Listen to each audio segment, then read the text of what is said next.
మద్యం కల్తీ ఒక అంశంతో పాటు అసలు మొత్తం కల్తీ జరుగుతున్న ఈ క్రమంలో అది ప్రభుత్వాలు మారుతూ ఉన్నాయి, ఇది నిరంతరం జరుగుతూనే ఉన్నాయి. ఇక్కడ ఒక ప్రభుత్వం ఆ ప్రభుత్వం అనేది కాకుండా కంటిన్యూగా జరుగుతూనే ఉంది.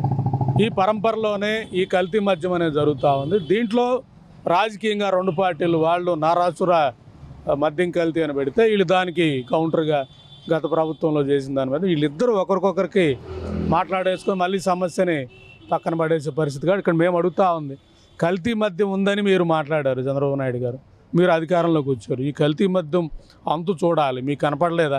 అంత పెద్ద ఫ్యాక్టరీ కడతా ఉంటే కనపడతలేదా?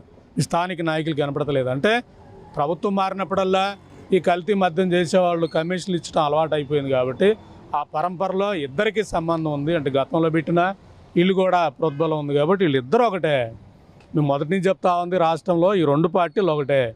ఈ రెండు పార్టీలు సిండికేట్గా పోయి ఎక్కడ దొరికితే అక్కడ కమిషన్లు తీసుకోవడం, ఒకవేళ ఏదైనా బయటకు వస్తే మళ్ళీ ఒకరి మీద ఒకరు వేసుకోవడం, మనలందరినీ ఎర్రెంగలప్పలు చేసే పరిస్థితి తప్ప ఇవన్నీ రాష్ట్ర ప్రజలకు తెలుసు.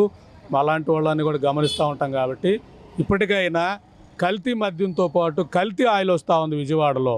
ముఖ్యంగా ప్రతి దిక్కు కూడా కల్తీ ఆయిల్, కల్తీ వస్తువులు, కల్తీ మందులు. మొన్న మధ్యప్రదేశ్ చూసాం, సిరప్ తాగిన కూడా పిల్లలు చచ్చిపోయిన పరిస్థితి. కాబట్టి దీన్ని సీరియస్గా తీసుకొని కల్తీ ఎవరైనా చేస్తే కల్తీకి సహకరించిన వాళ్ళ మీద సీరియస్ సెక్షన్స్ పెట్టి అవసరమైతే దేశద్రోహం కింద వాళ్ళని, ఎందుకంటే వీళ్ళంతా దుర్మార్గులు, వీళ్ళు వెళ్ళే విధానం కూడా అదే. కాబట్టి వీళ్ళందరినీ కూడా సీరియస్గా పనిచేసి వాళ్ళతో కొంచెం లింక్ ఉన్న వాళ్ళని కూడా అరెస్ట్ చేసే నాయకులను కానీ అరెస్ట్ చేసే పరిస్థితి చంద్రబాబు నాయుడు గారు కానీ చేయగలిగితే ఈ కల్తీ తాలూకా పరిష్కారం ఇచ్చే విధానం ఉంటుంది. కానీ దీని మీద మళ్ళీ రాజకీయంగా మాట్లాడే విధానం అయితే ఆమ్ ఆద్మీ పార్టీ రెండు పార్టీల తీరును ఖండిస్తున్నాం.